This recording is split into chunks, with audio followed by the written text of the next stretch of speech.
Second day of the conference, lunchtime, I went to the palace of the president and I said the same. There was like beers, wine, honey cake, all this incredible food prepared for us. And I was with the head of the government, the president, the secretary of the economy, the number two of the government, the president of Startup Madeira, speaking about my vision on how we could bring digital nomads and remote work to Madeira and how this could influence the social economy and how this could influence the whole structure of the society here. And the craziest part is they believed me, which nobody else did. I tried this with so many places and nobody listened to me. And these guys just said, wow, this looks like an incredible project. How many millions this costs? I was like, no millions. We just need you to pay me like a consultant and I can build this.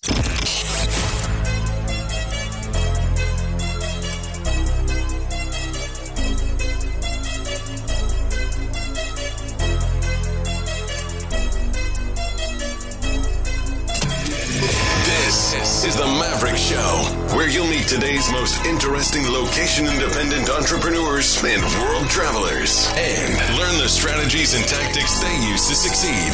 And now, here's your host, Matt Bowles. Hey everybody, it's Matt Bowles. Welcome to the Maverick Show. My guest today is Gonçal Hall. He is the owner and CEO of Nomad X, one of the largest digital nomad communities in the world. In 2020, Gonçalo founded the Digital Nomad Village on Madeira Island, Portugal, a community of digital nomads focused on positive local impact and deep human connections. The project was featured in CNN, The Washington Post, Lonely Planet, The Irish Times, and many other international publications. In 2021, he replicated the project on the African island nation of Cabo Verde, with the goal of attracting thousands of remote workers and entrepreneurs while positively impacting the local economy and empowering the local population to work remotely for any company around the world. Born and raised in Portugal, Gonçalo has been a full-time digital nomad with no base since 2017. He has been traveling the world with his wife, and he has now been to over 40 countries. Gonçalo, welcome to the show. Hello. What an intro, man. I'm excited now. Let's do this. Thank you so much for the invitation.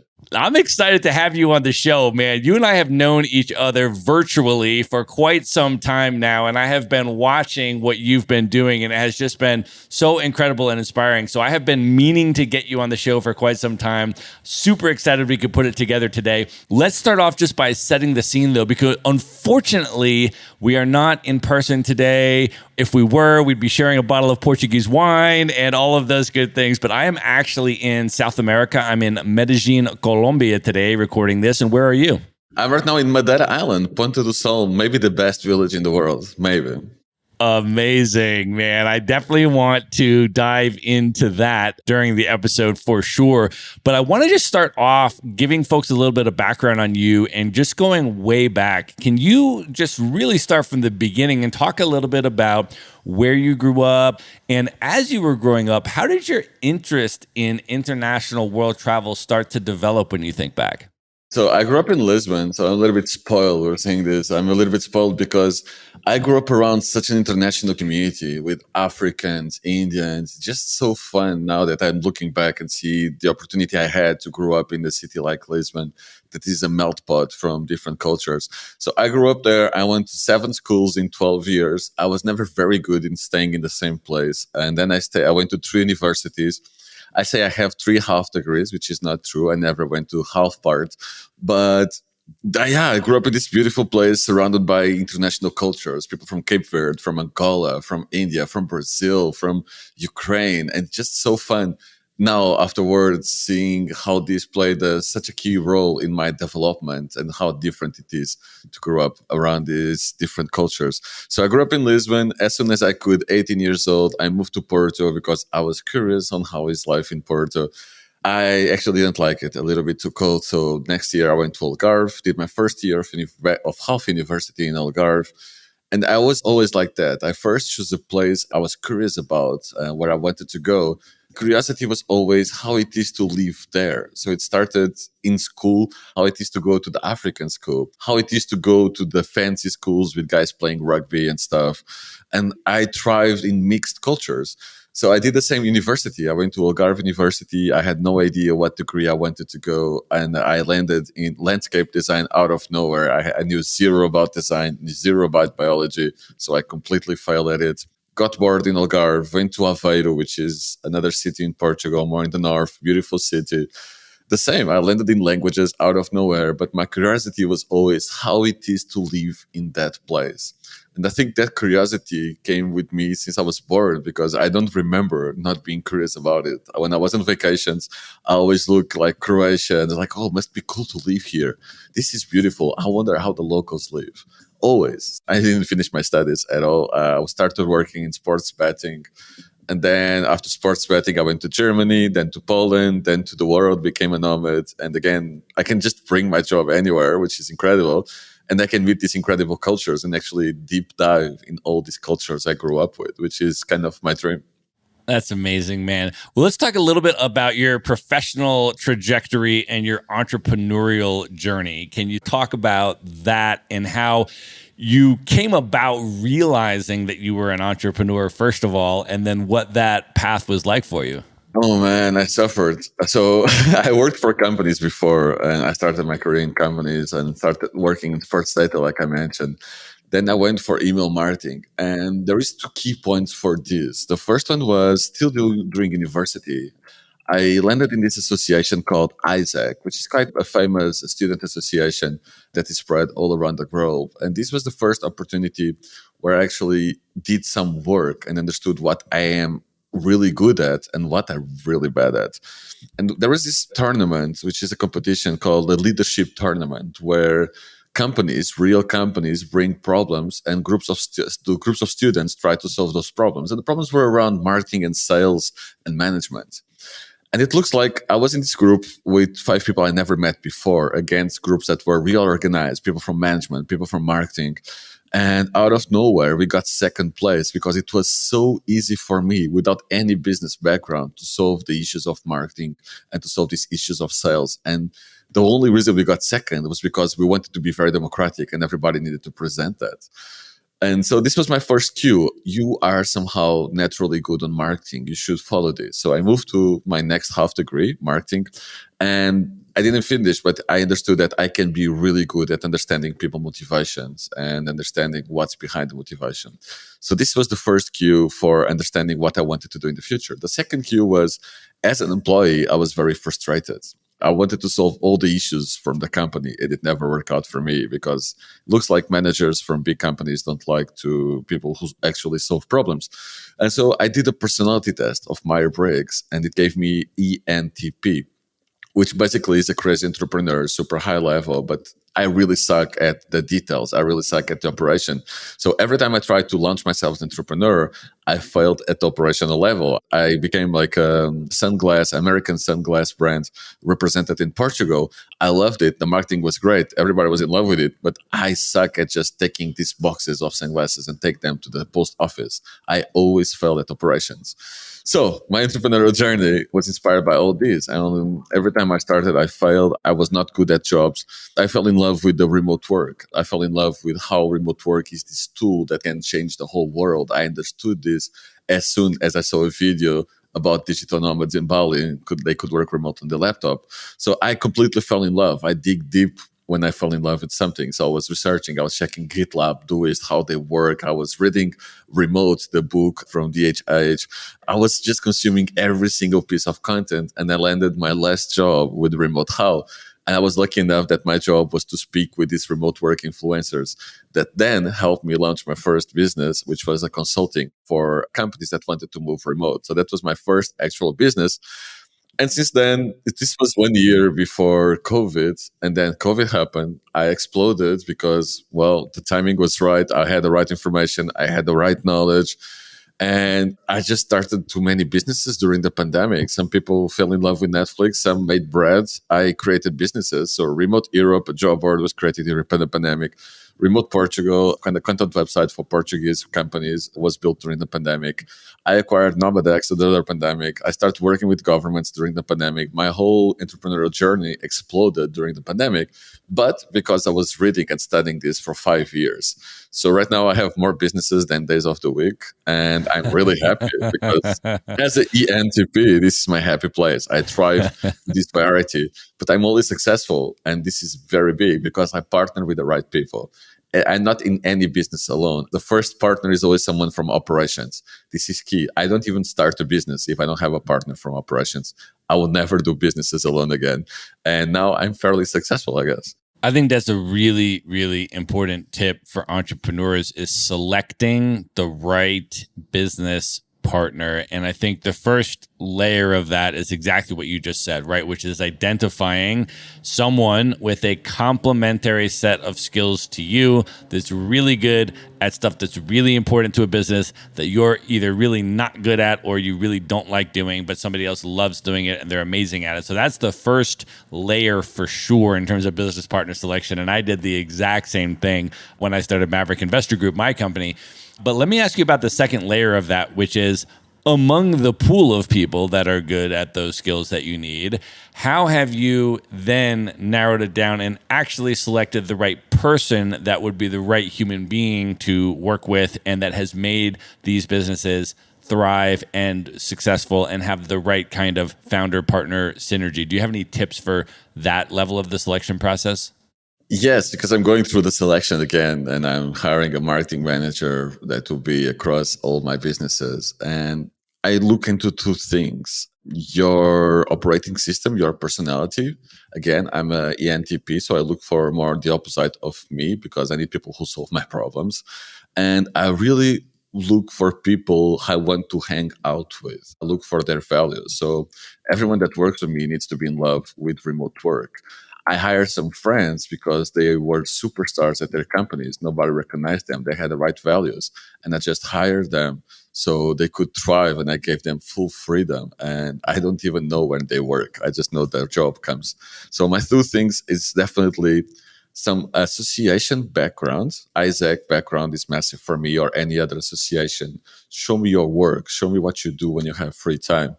Show me what are you trying to build. Show me that you can work with others. Sports teams also work really well, but I prefer associations. But if you have an athlete background, for me, it's a massive green light because I know you thrive. I know you work hard. I know you had to do teamwork. I know you can listen to advice. I know you had a coach. So all these sports transfers really well to business. I have a sports background myself. And again, people I want to hang out with, if their personality is right, I don't even look that much to the skills. It's much more for me about personality, values, and what you did in your free time before. Can you share a little bit about your sports background and for you, what from that translated to your business success, do you think? Yes, I played volleyball. I played professional volleyball and then beach volleyball as well. And I have fun when I travel and I play beach volleyball. Sometimes we still win tournaments, even with my wife. We still win tournaments around the world, which is quite fun, playing beach volleyball in different communities. So I had volleyball and beach volleyball. I played in the youth national team of Portugal.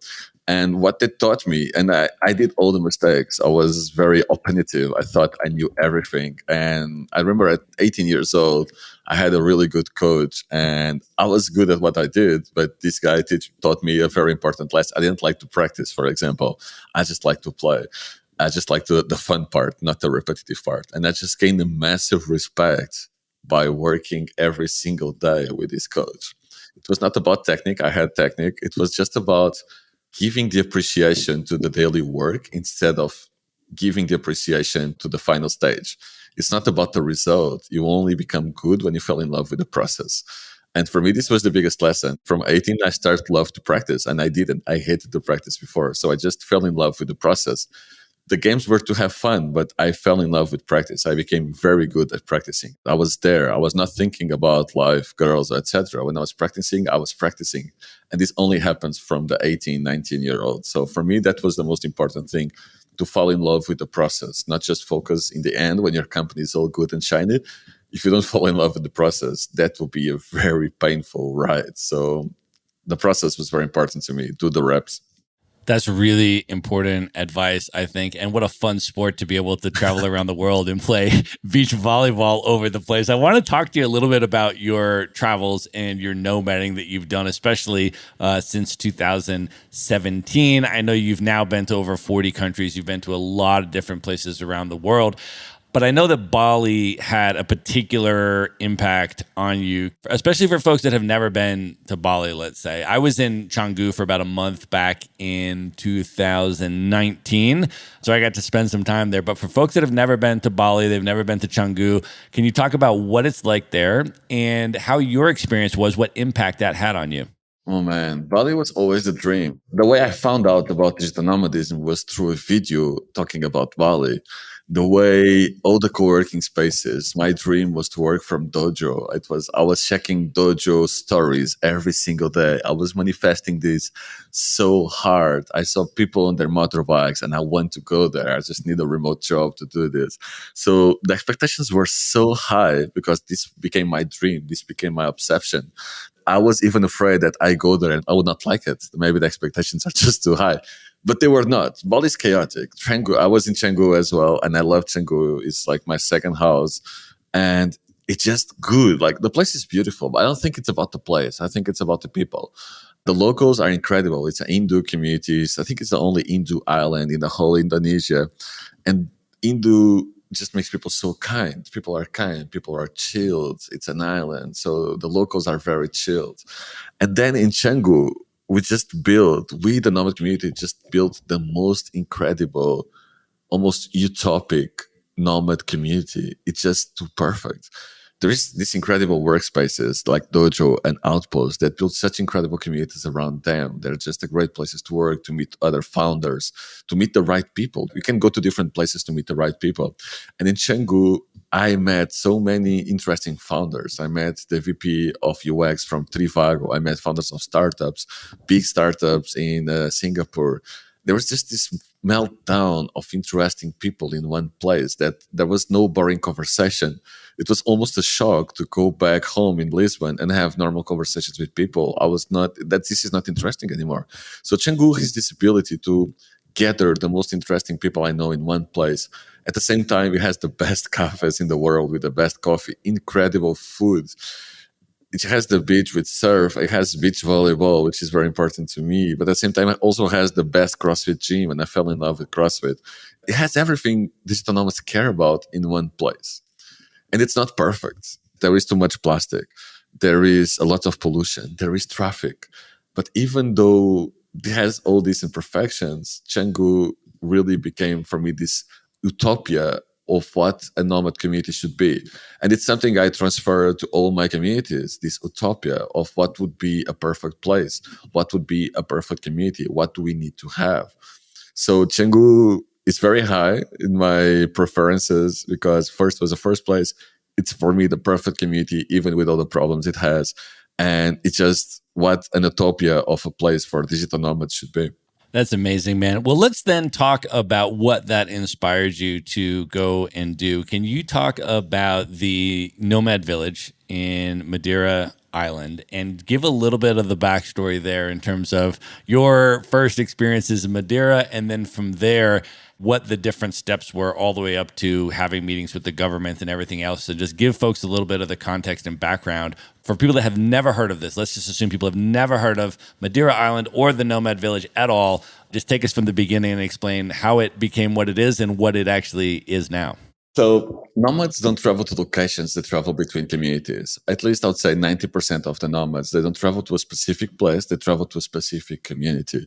We love communities, we love the people. It just happens that communities usually are in very beautiful places. So I actually designed the whole project for the Nomad Village in my first year of nomading. I was in this European project from Erasmus Plus, and I was in the mountains of Italy. And I was in this crazy, beautiful village in the mountains of Italy with a beautiful castle and everything you can imagine Italy is, with great pasta and everything in between. And the theme of this project was entrepreneurship, how to bring entrepreneurship to rural areas. And I designed the whole project there inspired by my travels, also inspired by Grow Remote, doing an incredible job in Ireland. And all this information I was already reading. So I designed the whole project on how we can use this tool, remote work, to repopulate villages.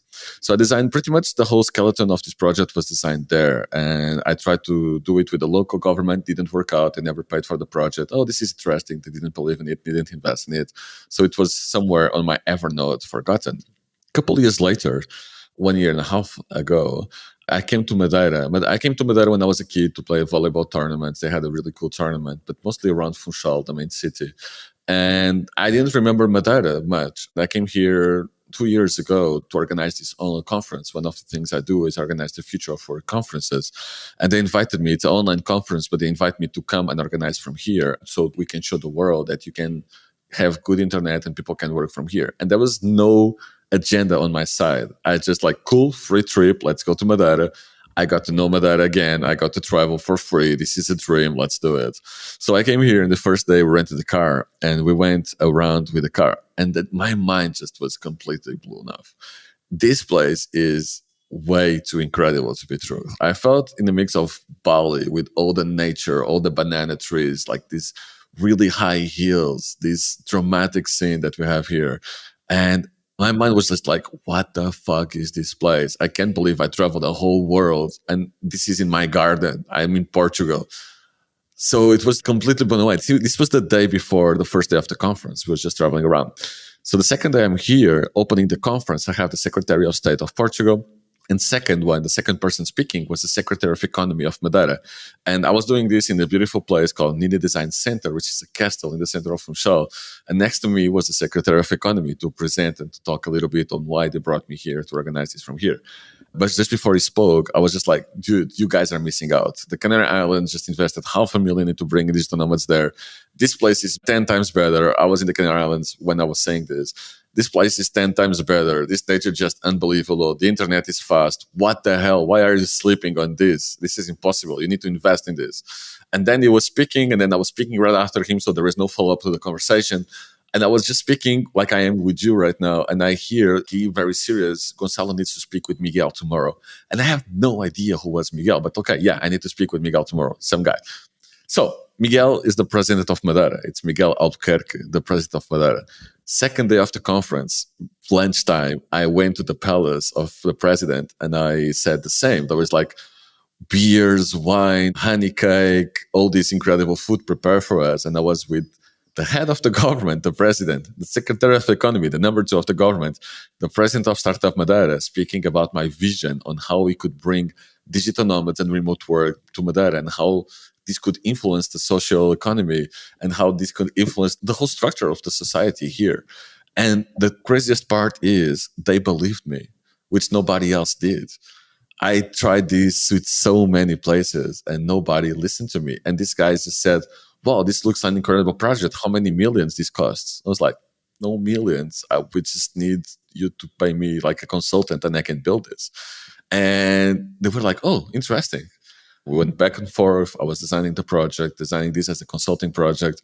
2 months later, I was here signing the contract. TV was around, and I was preparing the first digital nomad village. One of the things that I know that you prioritize in your community building initiatives is first and foremost the positive impact that this will have on local folks. And it's a really central part of everything from your planning and designing and building and implementing of this. So can you talk a little bit about, with the Madeira example, from there, how was the positive impact on the community sort of initially conceptualized, and then how did that actually impact the community? Of course. So we designed the project thinking about doing this in the village, not in the city. It would be very easy to do this in Funchal, the main city, but we chose a small village with 5,000 people called Ponte do Sol. So this already in the winter was quite desert. This is a place where people from Madeira come for summer, but in the winter you couldn't see many people here. You see also people taking pictures and passing by, not people staying. And usually it was very elderly tourism. So Madeira has tourism for 200 years. This is not new for them, the tourism part of things. They know the tourists, they walk around, they leave the money, they go away. The whole island is created on the base of tourism, the whole economy. So another thing is there is a massive age gap here between the 18 and the 35 years old, because when you are young, you leave the island to study abroad and you stay working abroad unless you work on tourism, which most people don't want to do. So you don't see many young people around, not locals, not foreigners, not tourists. And the way I wanted was, can we actually redesign a whole village, repopulate a whole village so the locals can see some value on this? So the whole community was built around the local businesses. We didn't open any business. The only thing we did for free was the co-working space. We have a free co-working space that became the epicenter of the community. And then we went to the locals. The person renting our houses is a local business. The person doing us the restaurants are all locals. And we had to adjust the restaurants for us a little bit, because 25-30% of the community, digital nomad community, is vegetarian or vegan. So we taught the locals how to cook vegetarian, how to cook vegan. And the best vegan restaurant right now in Ponta do Sol is called Steak and Sun, which is quite ironic. They never changed the name, but they became very good at creating vegetarian and vegan food. So this was the basic. We went to a village that was kind of depopulated and lost a lot of the dynamics. And we brought here digital nomads with this community sense. And from here, we created a lot of activities to impact positively locals. I remember last year, full lockdown, we created a project for local artists, how to use NFTs for local artists, which 1 year ago was before the madness of NFTs. I barely knew what an NFT was. And we brought 4 CEOs to speak to the locals in a fully booked room. What is an NFT, which I didn't know. I was mediating the panel. What is an NFT? How to create an NFT? How the local artists can focus on this to make money. 1 year later, that event was spot on, right? And then we do small things like beach cleanups. We are now integrating more and more with the local startups. We have so many incredible people in the community that the local startups need to hear about it. They need to exchange knowledge. So we are now focusing on that. Every week we go and we give time for the local dog shelter and we help the dogs. They don't want money, but we could give money. They just want our time, and we play around with dogs, which we do. And it's almost hiking, so it's cool. And we do anything we can. And that is quite a hard place because of 200 years of separation between locals and tourists. And what we are seeing is that the impact we had, the number of businesses we save, is just unmatched. So they really took what we did here to the heart. They embraced it. They support us. Like I never saw any community support foreign people before. And it's just beautiful. So the local impact we are having first was economic, of course, and now it's social. Like schools come to the co-working space. We have nomads speaking with the schools and with the kids saying, guys, you can work remotely from anywhere. You don't have to leave Madeira. This place is incredible. You can stay with your parents, with your friends. You don't have to leave the island anymore. We are connecting with the local startups, and it just keeps growing. So the next step will be to connect the expat community, the nomad community, and local community, and have all these people creating a group to improve Madeira in all aspects. That's amazing, man. So when you launched the Nomad Village, can you share a little bit about the experience of the nomads who came and participated in that? What was that like? The reason why I love Bali is that it became my foundation for everything I do. The communities I visit, not just Bali, but Chiang Mai and even Sende, a co-living space in the north of Spain, became the foundation for my vision to Ponta do Sol. So we opened with 20 people only. But these 20 people, we had events every single day, from watching the sunset with beers, which was the first event. And then we started with yoga. Then we started with CrossFit on the beach. Then we started with skills sharing. Then we had the design thinking, a session with a professional on what the nomads want this community to be. So what the first nomads here experienced was a level of freedom and entrepreneurship in the community like you don't see anywhere else. The nomads were making the community. When people came to me and asked, Gonçalo, can you do something with the local dog shelter? Sure. You are now the leader of this project. Go do it. We empowered people. We facilitated people. So what we built here, and it's not just because I built it, just what I see, and people are coming back for the second year. We built deep relationships. We built this in a way that people don't came here and met people. They came here and make friends. And after coming here, they were calling me during the summer they were around Europe. Gonçalo, where do I find communities like this? Where do I find this centralized community that you build? What other places are there where you can just come in and make friends? And there is not. There is very few places. I think Canggu is one of them, but there is not many places where you have a centralized community. So the way I build everything is community centric. The community is everything. If the community complains about someone posting shit on our Slack, I'll just go there, delete, warn this person. This takes 30 seconds. If the community says, Gonçalo, the co-working space doesn't have recycling, we create recycling. If the community says, Gonçalo, we need more wellness activities, we will go out and find locals to do more wellness activities. Everything we do is community centric. So you will experience a level of thought on this community, a level of customer centric or nomad centric approach that, because the other communities are not centralized, nobody else can actually replicate. Well, I've interviewed a number of people on this podcast who have been to Madeira and who have participated in the village experience, and everyone has just raved about it.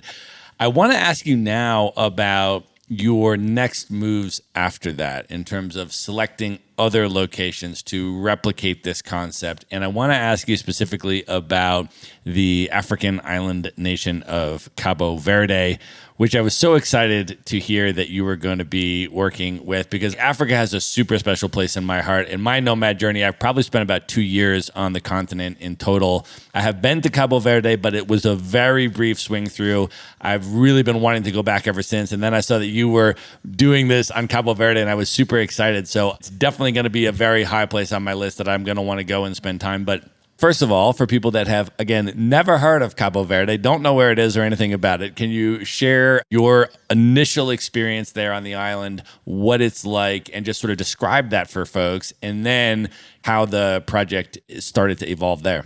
So Cape Verde was my dream for a long time. When I was 4 years ago, I was at Bolsa de Turismo de Lisboa, a tourism trade show. And I was already speaking with Cape Verde government saying, we need to build this. And even before Madeira was not even a project. I was already speaking with Cape Verde government, and they scale up very fast. So Cape Verde is a group of 10 islands in the coast of Senegal. And it's a country, they speak Portuguese, a previous Portuguese colony.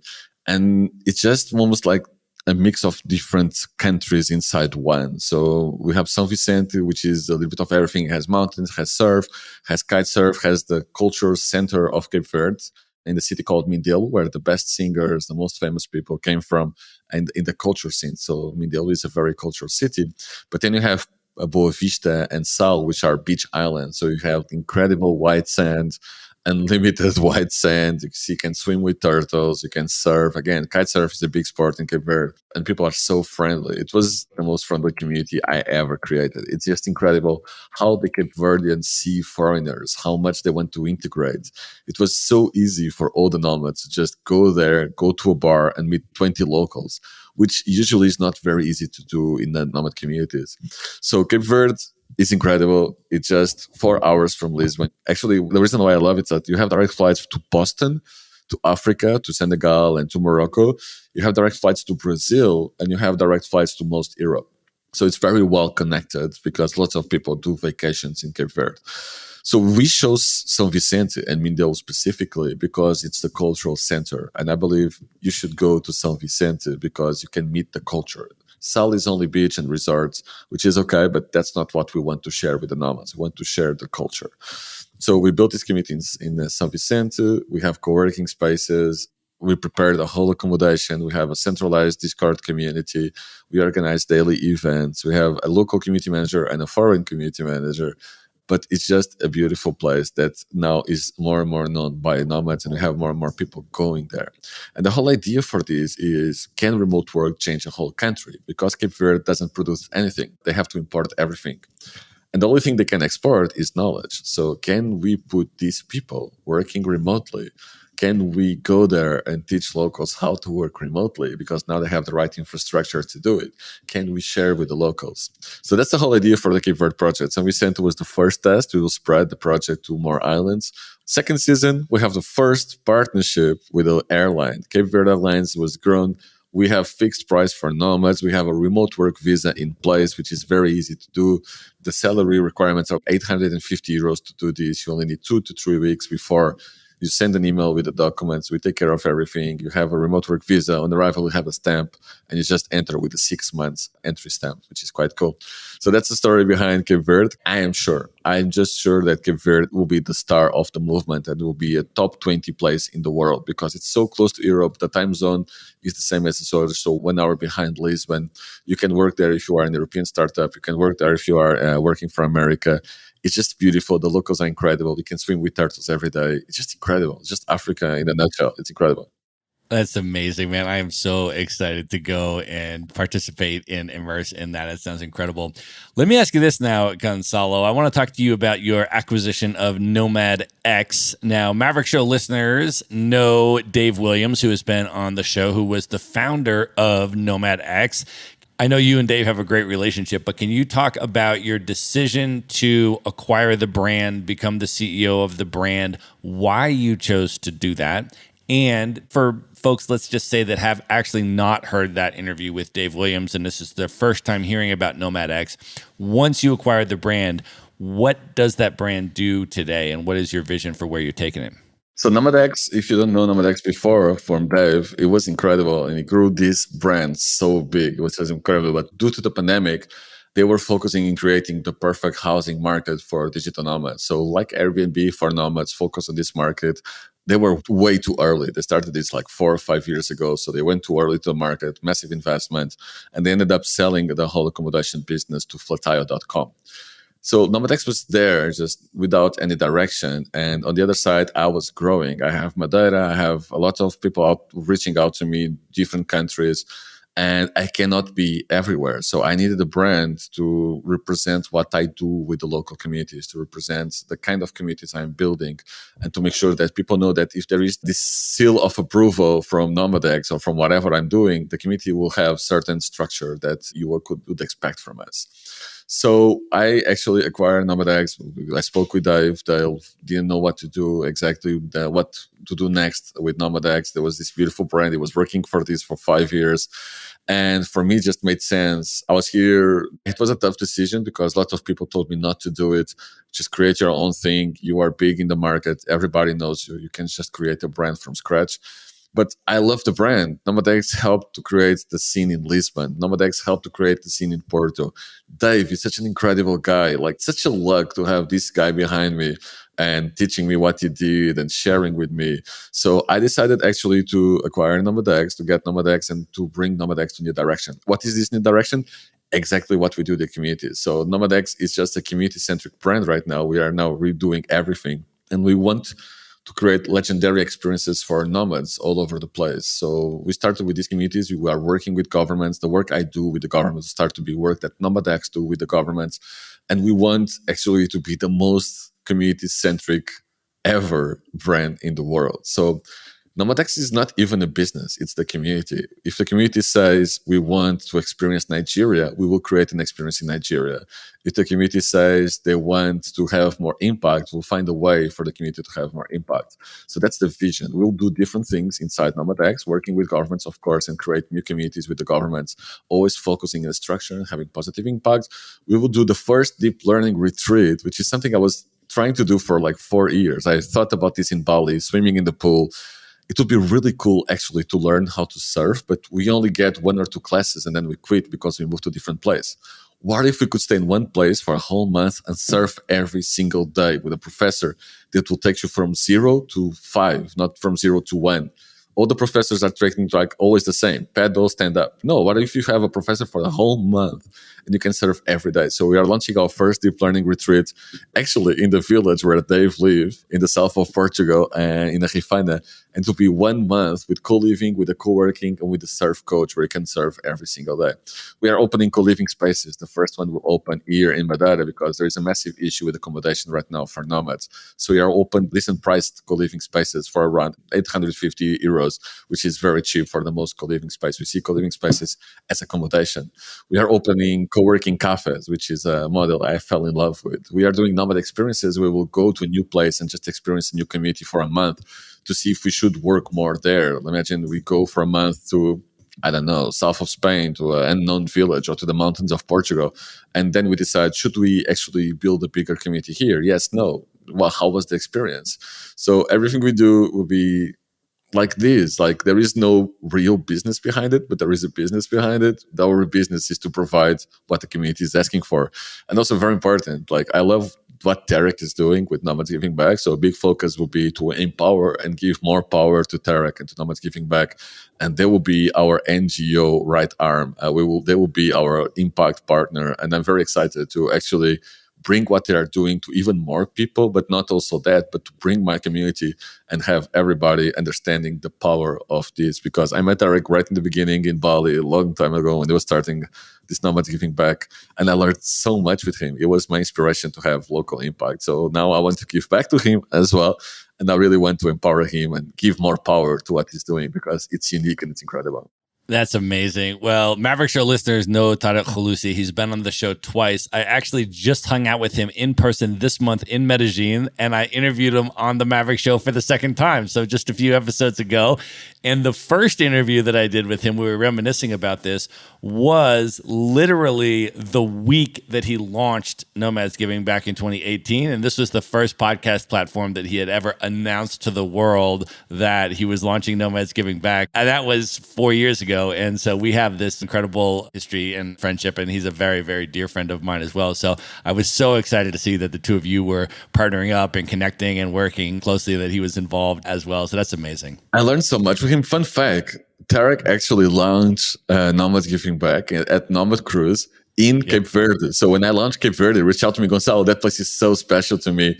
That was where the place I launched Nomad Giving Back. Like, wow, that's the full circle. I'm so excited for this. It's unbelievable. And Cabo Verde was his 100th country that he had ever been to. So that was this huge milestone. And I was on that Nomad cruise, and I was there in Cabo Verde with him and all of that. And we talked about that. And so, yeah, man, all of this stuff comes full circle. That's amazing. So fun. Well, let me ask you this, Gonçalo.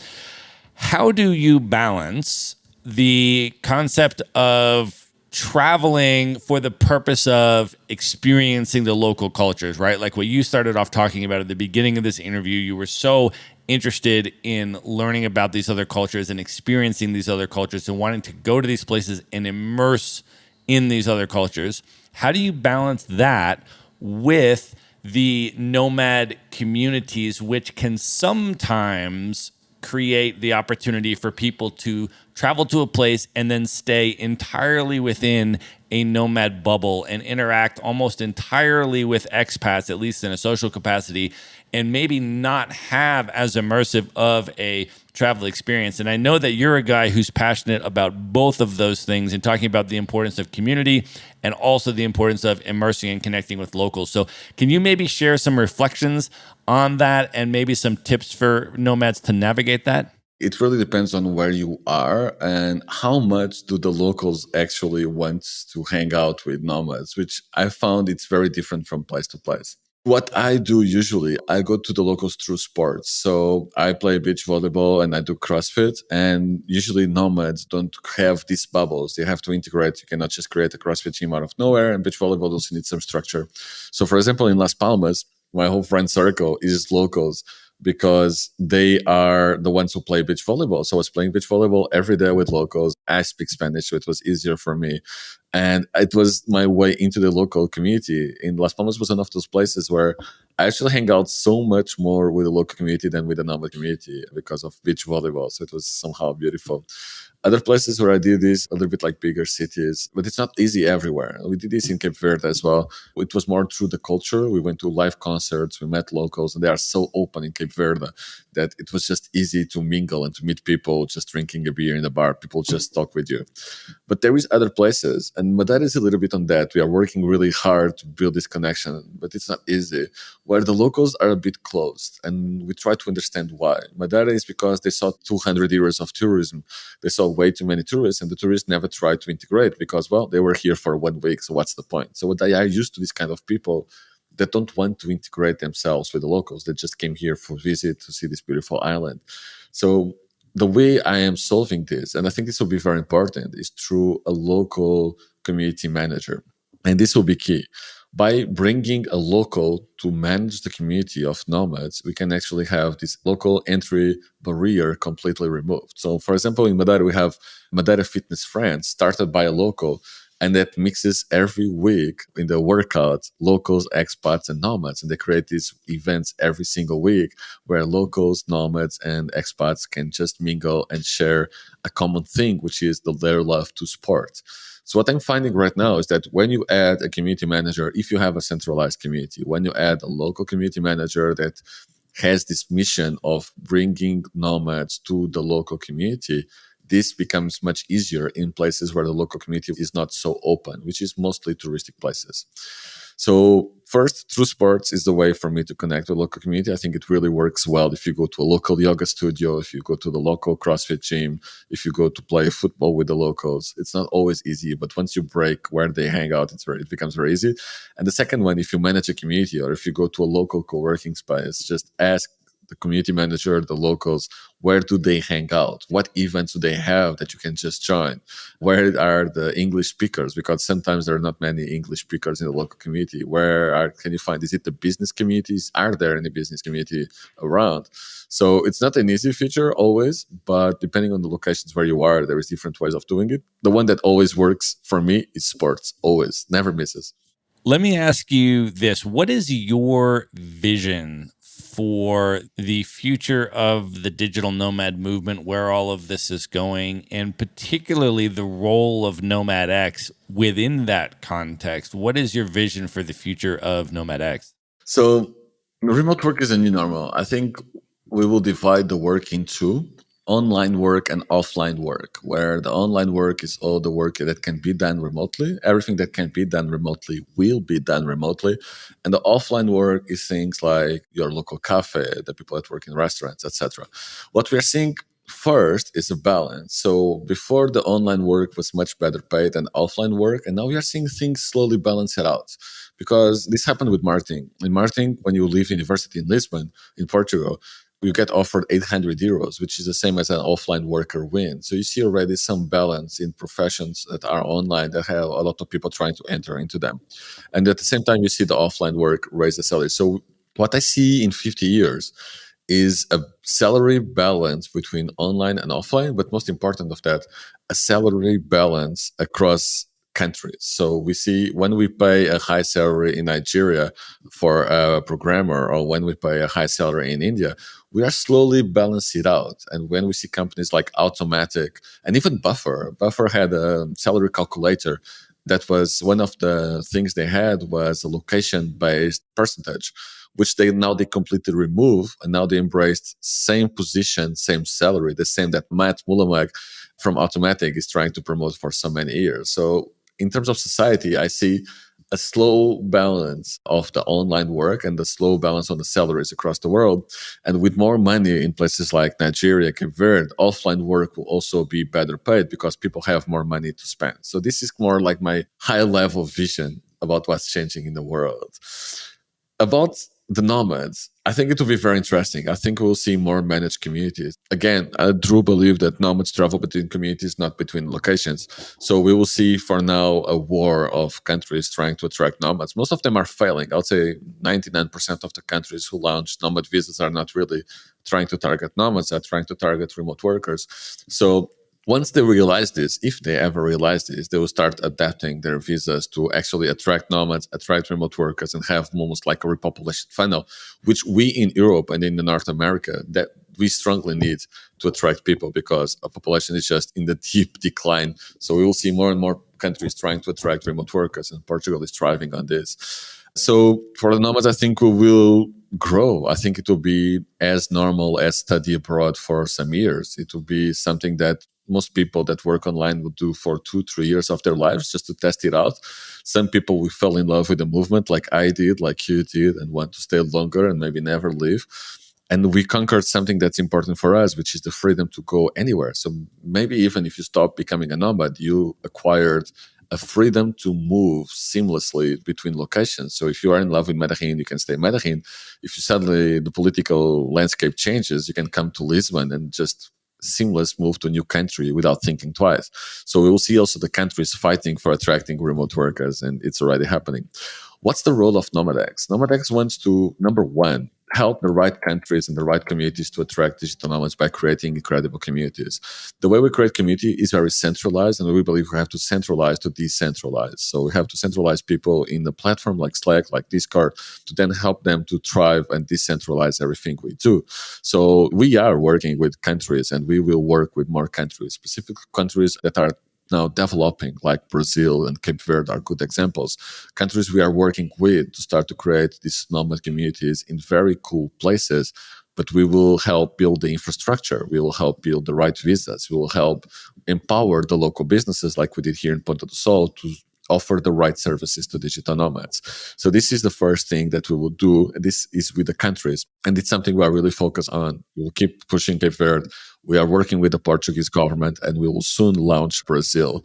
That will be quite incredible. And the other part we are doing is on the nomad community. With Nomads Giving Back, with Tarek, want to help spread the word that we should be mindful of our impact. And by knowing our impact, by knowing that we need to create relationships, by understanding that where our money goes, where our time goes, this has a deep impact in the local communities where we are living. We want to help people make better decisions, wherever they look like. So this is kind of our mission to the nomad world, trying to show new places, trying to show how to have a positive impact with Tarek and Nomads Giving Back, at the same time trying to create unforgettable experiences. And it's a big mission, but well, I did it once in Madeira, so I think I can replicate this. That's amazing, man. Let me ask you a couple travel advice questions, if I can, Gonçalo. First of all, you have been traveling now full-time, itinerant nomad with no base, with your now spouse, previously relationship partner. And I'm wondering if you can give folks some tips for traveling together as a couple in an itinerant nomadic lifestyle. Okay, first we have a list of what we love, and we both love the same things. So this is important to us. We only go to places that have at least one of the things we love. So we need or a CrossFit gym or a beach volleyball community. And this is very important to us. This is the key to our happiness. This is the key to also our health, because if we don't have any of these, we will struggle with our health, we will get fat, we will not work out in a normal gym. We already know this. So we need our beach volleyball community or a CrossFit community so we can work out and do things we love. The second thing we do always is to find a place where it's easy to meet others. So the community. And we both love people. I'm super extroverted. She's more introverted. And we found a balance where we can hang out with locals, we can hang out with another community, but also we retreat and we have date nights. We just did one yesterday where we can retreat and just enjoy the movie. So we found this balance, which was very hard to find. And for me, it was hard. We spent 2 years trying to figure it out, to be honest. But we have to find a compromise of the things I love and the things I need, and the things she loves and the things she needs. And we try to bring this to every single community and the way we live our day-to-day life.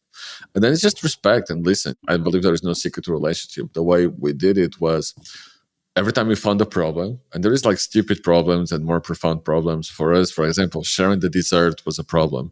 We both love food, and this seems stupid, but we actually had some tension because of sharing desserts.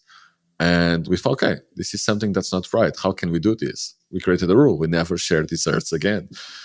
So, well, it's more 3 or 4 euros, like, fuck it. And I just prefer to spend more 5 euros and don't even think about splitting a dessert. We split everything else the whole life. With the only rule, we don't split desserts.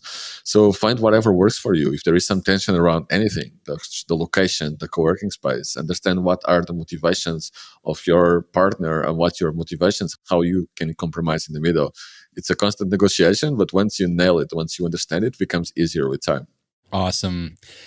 When you think back on all of the travel that you've done, all of the places that you've been, all the experiences that you've had, what has been the impact of all of those travel experiences on you as a person now? And why, having already done all of that, why do you continue to travel? What does travel mean to you? I believe the more I travel, the less preconceptions I have. I believe that once you travel to cultures that you may be biased against, it's impossible to be biased against them. So if someone has bias against African people, once you go to Cape Verde, it's just impossible. You just embrace it. If you are in the city and there is a small African community and you see them as the bad guys, and I'll just give this example because it's a Portuguese example. Once you go to Cape Verde, once you make friends, and once you are surrounded by incredible people, you just drop any misconceptions you have about color, about countries. You just lose all these misconceptions because you learn. I think most of bad things that happen in the world are just based on lack of information. So once you go to the places, once you meet the locals, once you are surrounded by the people you are biased against, suddenly you see that we are all pretty much the same. And this is true for Africa, it's true for Asia, it's true for South America. It just happens. And humans are always biased against something. It's just the way we're built on, and it's something we have to work on. It's our nature. It's always us against them. That's why we have so many problems in the world. What travel did for me is completely annihilating that bias I may have against any culture, any country, all these misconceptions. Because I went to Bali and I was surrounded by locals. I went to Cape Verde and I was surrounded by locals. I went to Budapest. I went to Mexico. I was surrounded by locals. Anywhere in the world I go, I mostly see kindness. So whatever place you are, no matter whatever preconception you have, once you travel, it's impossible to be racist at all. It's just impossible. It doesn't work because you were there. You fell in love with Cape Verde. How can you be racist? It's impossible. So for me, traveling has this power of inform you about different cultures.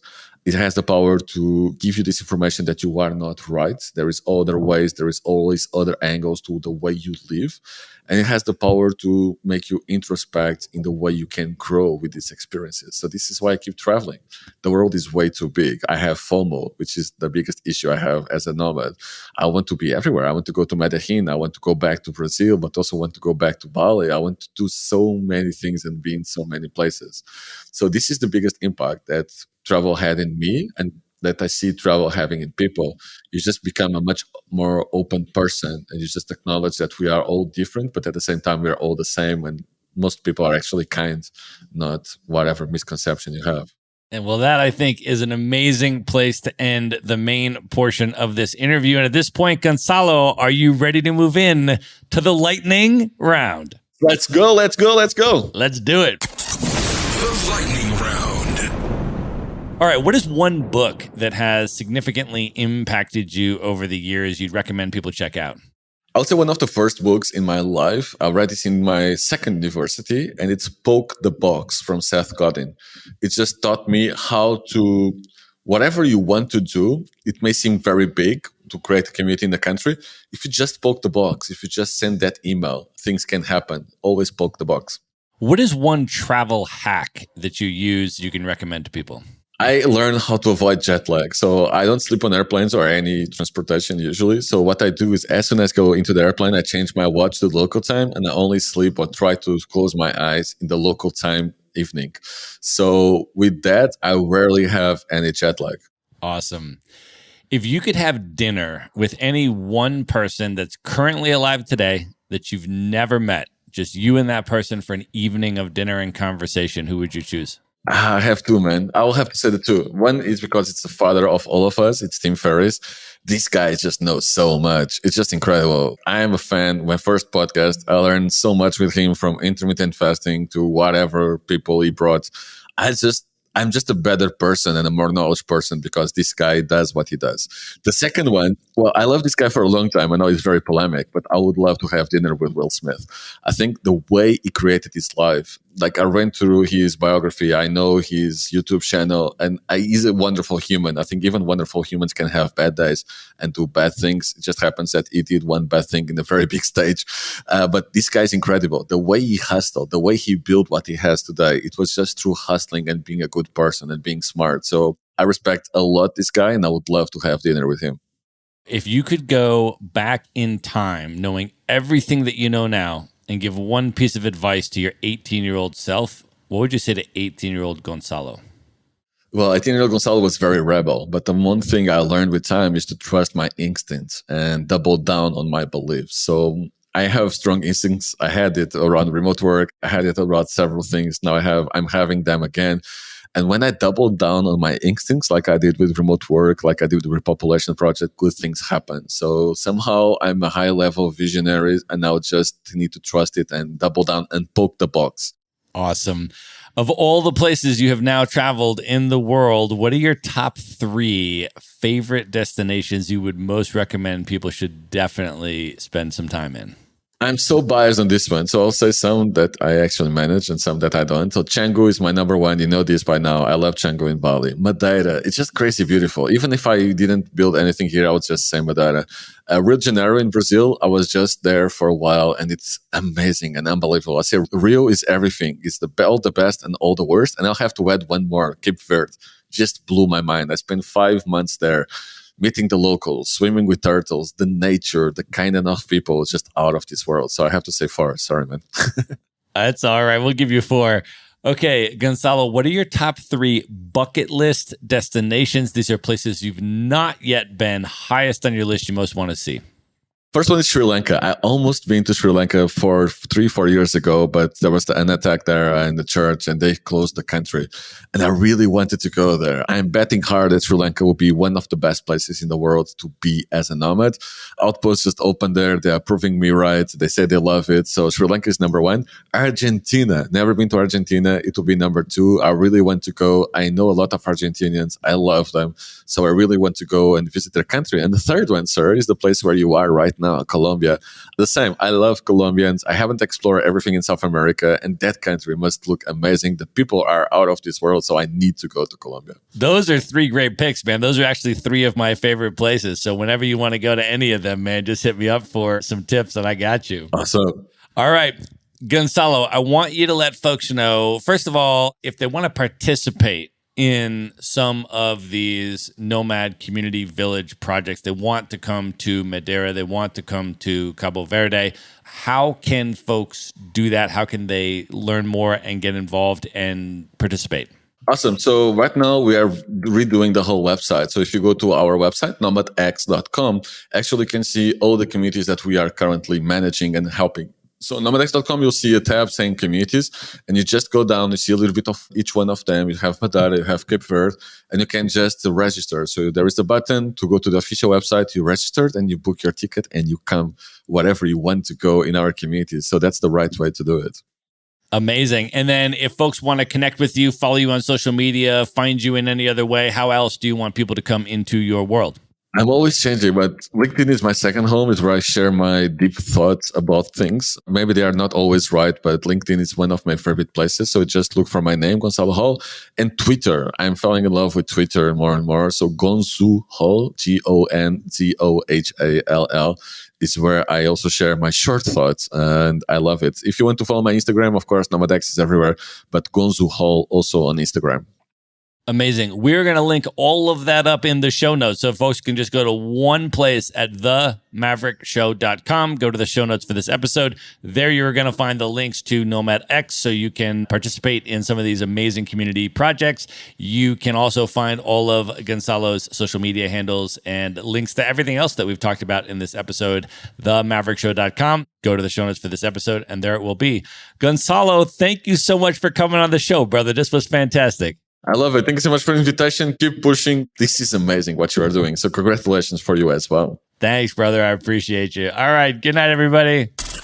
Be sure to visit the show notes page at themaverickshow.com for direct links to all the books, people, and resources mentioned in this episode. You'll find all that and much more at themaverickshow.com. Learn how Maverick Investor Group can help you buy cash flowing rental properties in the best U.S. real estate markets, regardless of where you live. Schedule a free phone consult today at themaverickshow.com/consult. Now you can buy rental properties with tenants and local property management in place, so you don't have to be a landlord or a rehabber. To get your questions answered and discuss how Maverick Investor Group can help you meet your real estate investing goals, schedule your free phone consult today at themaverickshow.com/consult. If you like podcasts, you will love audiobooks, and you can get your first one for free at themaverickshow.com/audiobook. Whether you want the latest best-selling novels or books